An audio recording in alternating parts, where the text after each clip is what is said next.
Hello, this is Shankar Reddy, lecturer in political science from Government Junior College for Girls, Maradpalli, Secunderabad. Today we are going to discuss about first year political science, chapter 2, that is the state and the sovereignty. You know very well, in previous classes we completed first chapter, that is introduction of political science. The political science is a very prominent social science. There are so many social sciences.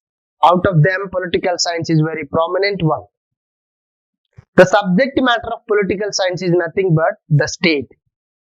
That means the political science regards the study about the state. You know very well, previously the state is not existed because it was a man-made organization.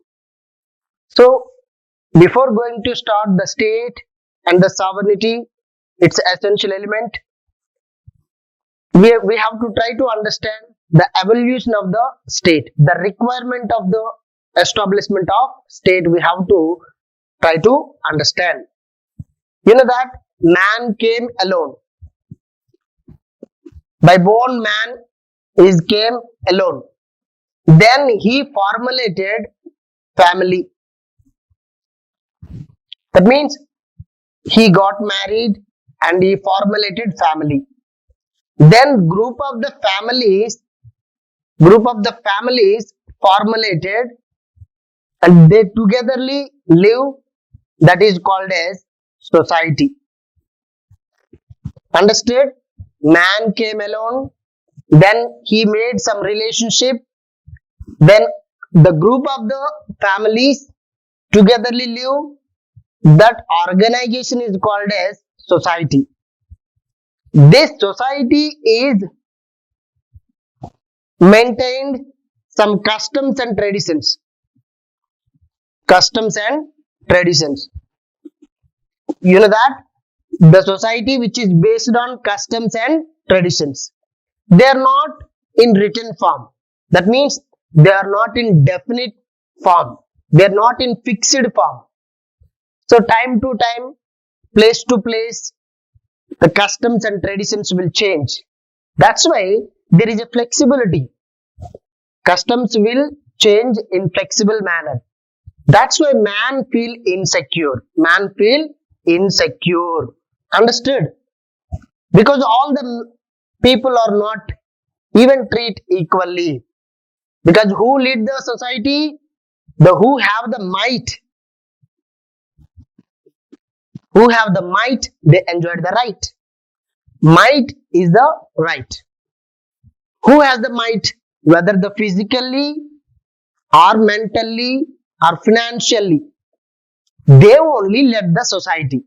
That means who are rich in the society, who are having the physical power, who are mentally strong, they only led the society.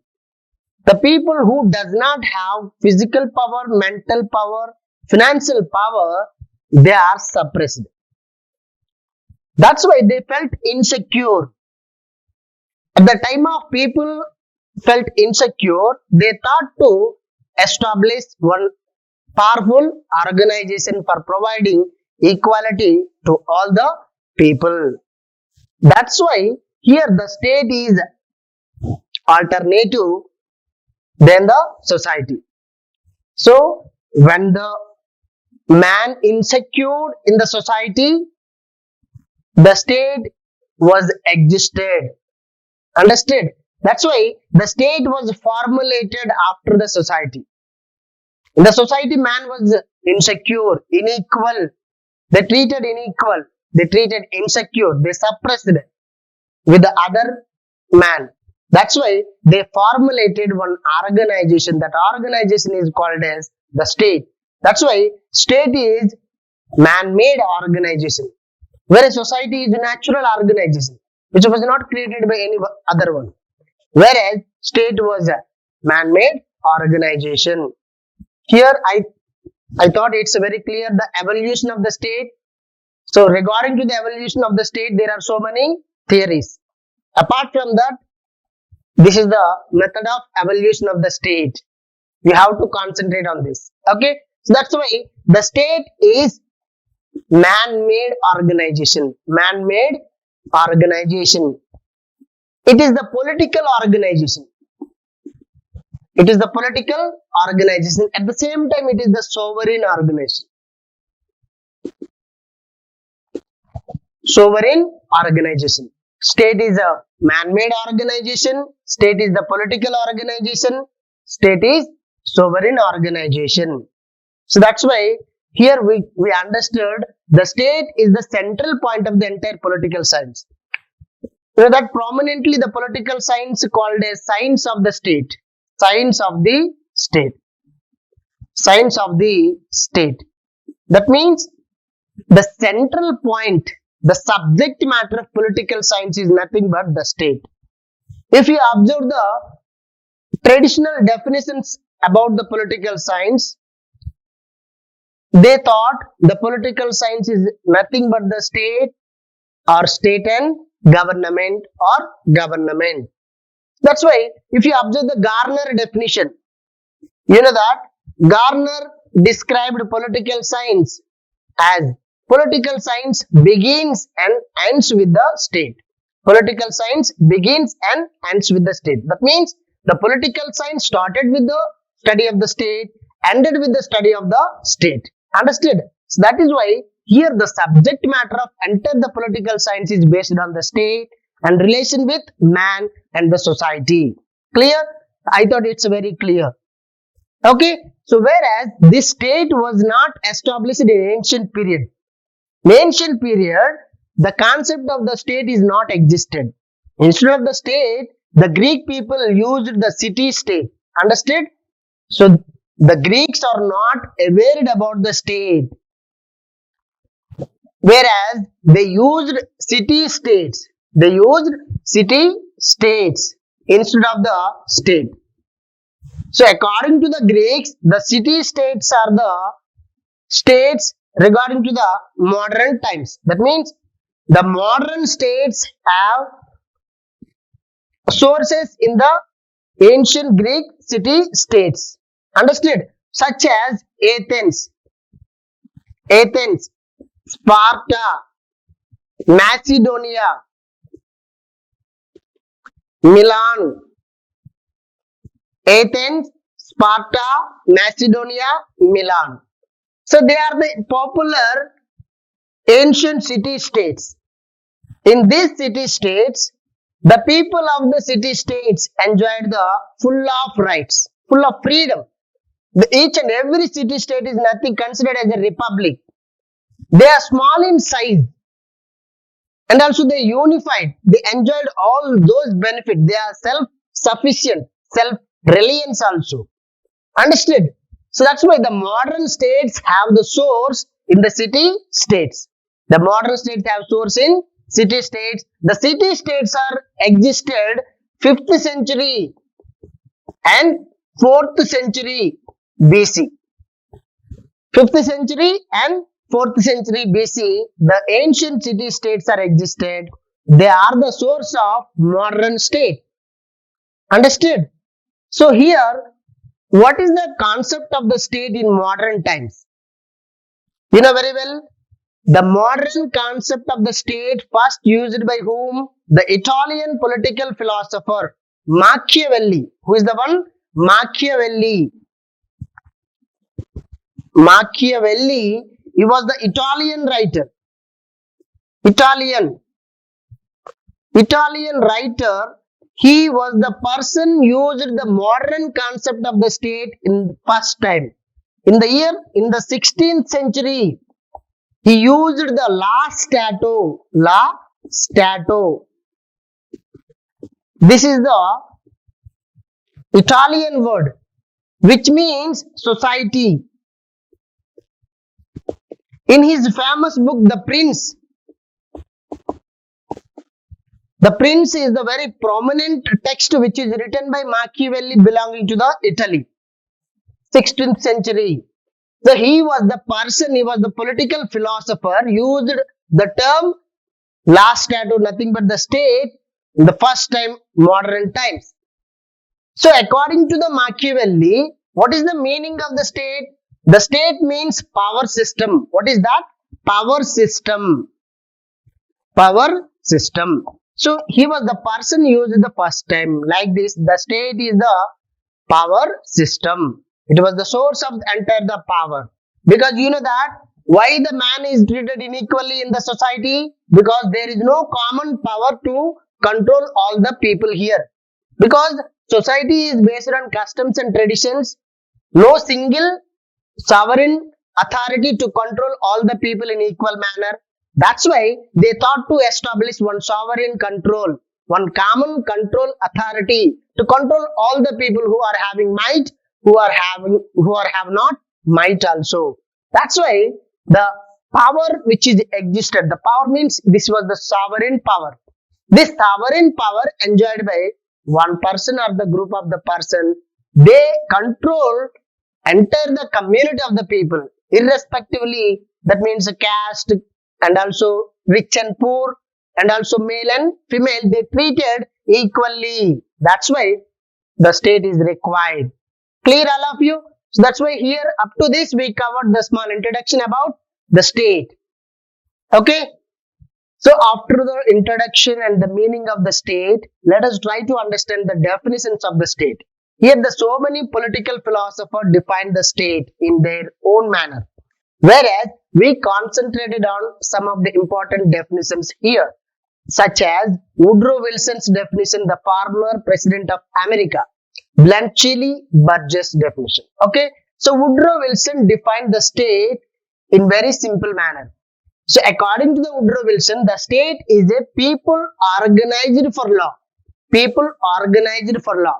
According to the Woodrow Wilson, the state is people organized for law within a definite territory. Within a definite territory. What it means? Here, according to the Woodrow Wilson, the state require people. The state require people. They should organize. They must organize. According to the Woodrow Wilson, every state should require people and they must organize in position. At the same time, they organize for what? For law. That means constitutional law or supreme law. They organize for law and they should be within definite territory. They belong to the definite territory. Within a definite territory. That means if you take, this is the one definite territory. In that, people are there. There are so many people are there. In this, the people should organize it. For what? For law. So that's why the state automatically formulated. Here, the state which is people organized for law within a definite territory. Within a definite territory. That is Woodrow Wilson definition. You have to remember. In our examination point of view, this is the essay one. You have to mention any two of the definitions. Okay. So I thought they are very simple definitions. Woodrow Wilson definition is simple, very simple. The state is the people organized for law within a definite territory. At the same time, similarly, Blanchili, one of the famous political philosophers, defined the state in different manner. Slightly it was different than Woodrow Wilson. So here, according to the Blanchili, the state is politically organized. Politically organized. Concentrated on keywords. Okay. The Blanchili's definition is that state is politically organized. That means the people should politically organize. People should politically organize. For what? For the within the definite territory. The people who are politically organized in the definite territory is called as state according to the Blanchili. The people who are politically organized in the definite or fixed territory. For example, this. They are organized in different territory. That is state according to the Blanchili. Understood? So here the state is politically organized. You know, already mentioned clearly, the state is political organization. State is political. It is a political body which is organized by the people within the definite territory. Understood? So this is the blunt chili definition. Burgess definition. It is also one of the important and also simple definition. According to the Burgess, the state is political portion of mankind. Political portion of mankind. That means it is also political body which is formulated with the men. Understood? It was man-made body. That was political body and viewed as organized unity. Organized unity. What it means here is very simple. There is a territory. In this, people are organized based on unity. That means they are united.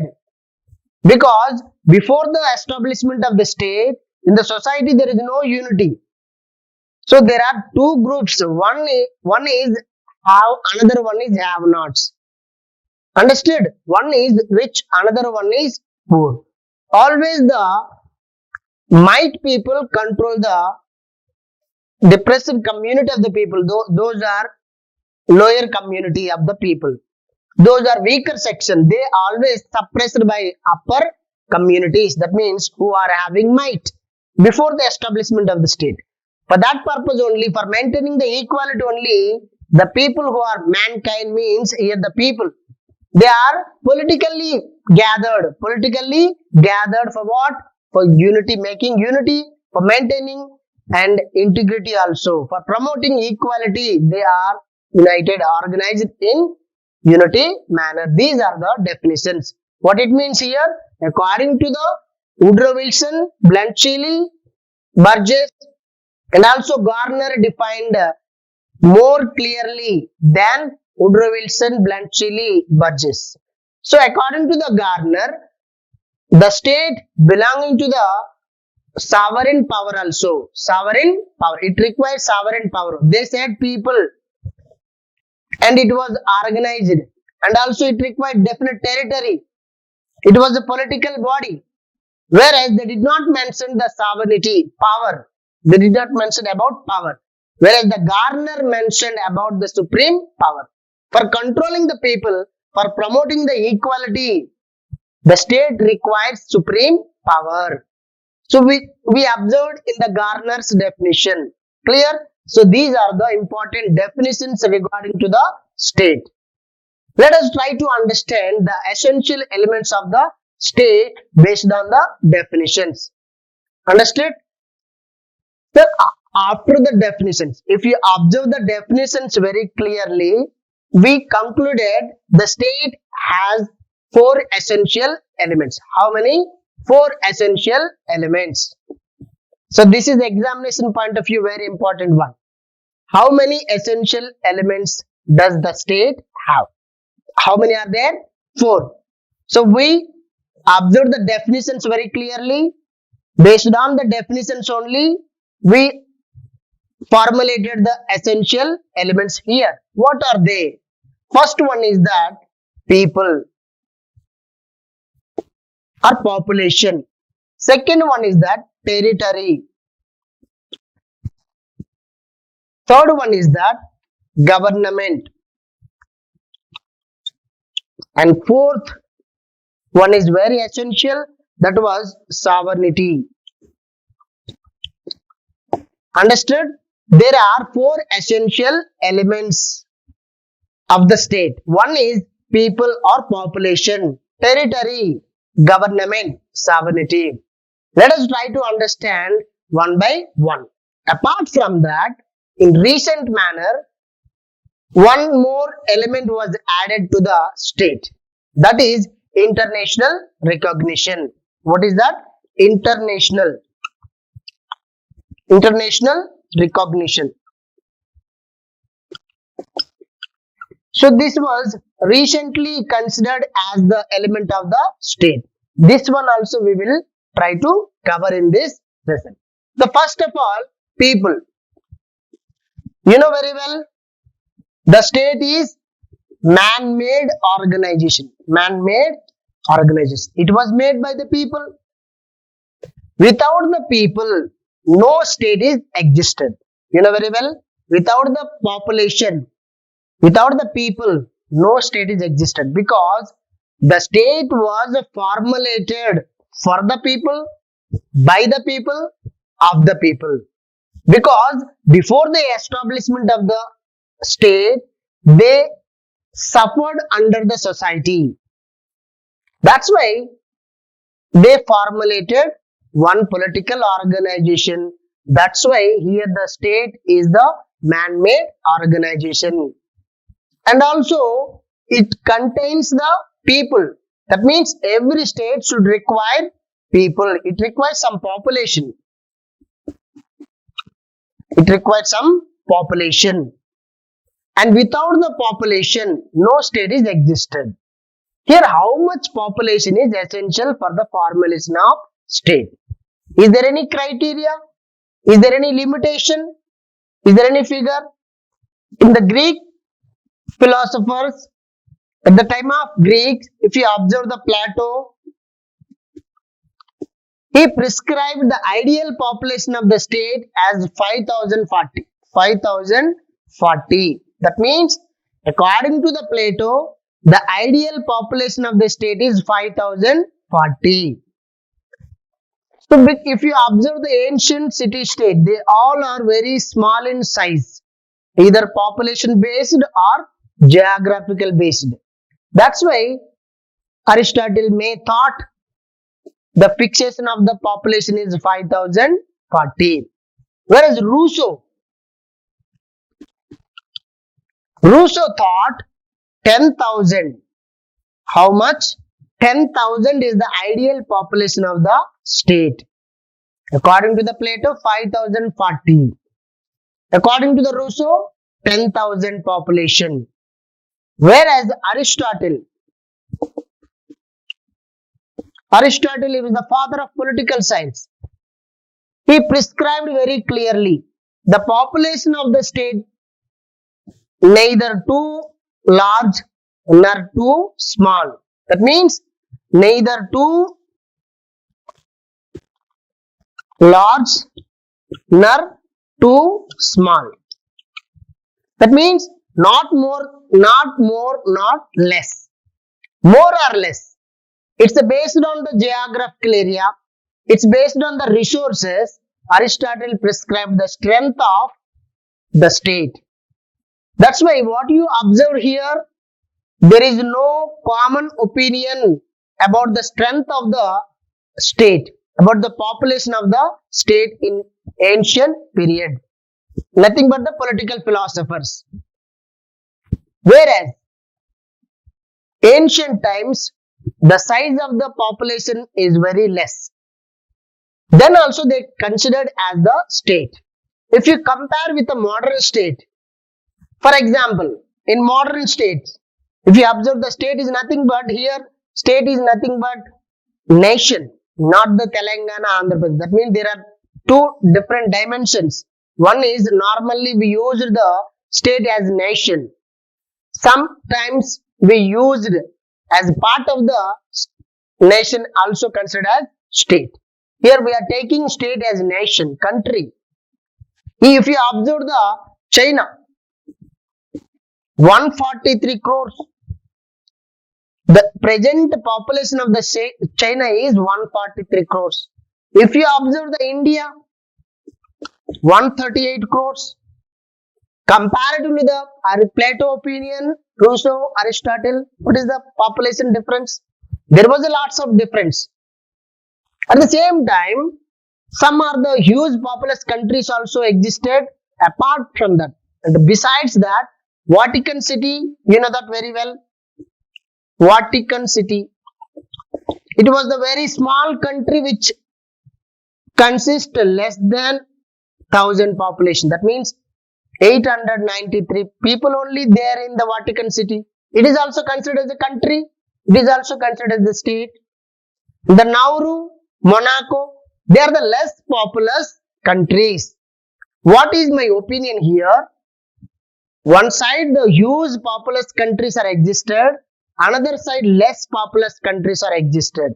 But both are considered as the state. Both are treated as state. Here what we concluded? There is no matter of the size of population here. We are not considered the size of the population here. We consider the quality of the population. What is that? How the people are good. The people who are lazy, the people who are very excited to do something, it's the very essential.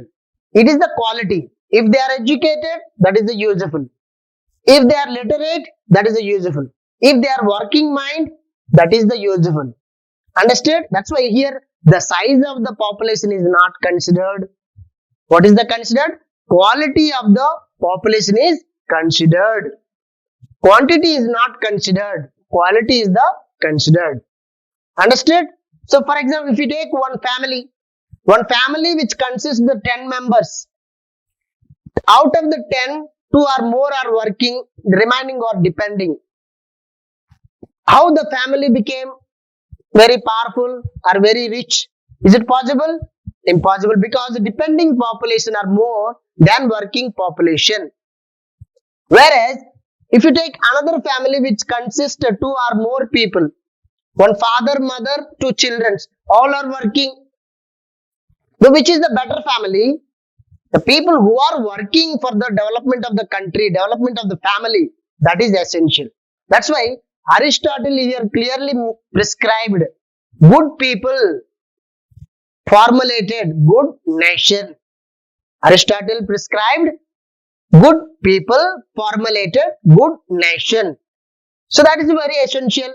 The how many people are there is not matter here. The people who are good in definite territory is very essential. That's why we have to understand the state which is China. For example, if you take China is a very huge populous country. Now the China is leading entire the world, yes or no? So because of the people of the China are working mind people. Whereas comparatively the India, we are more depending population. We have more depending. Working people are less, dependency people are more. That's why we are now also developing a country. India is developing country. Okay. So this is why very important. Finally, we concluded every state should require population. The size of the population in different size according to the different political philosophers. Whereas in modern scenario, there is a different size of the countries, but both are treated as a state because both are having geographical area, people, and also sovereignty. That's why both are considered, whether they are small, whether they are large, both are considered as a state. So here finally quantity of the population is not important, quality of the population is important. So that's why Aristotle encourages the quality of the population. The quality population formulated quality nation. Understood? Quality state. That is very, very essential. First element is clear, I thought.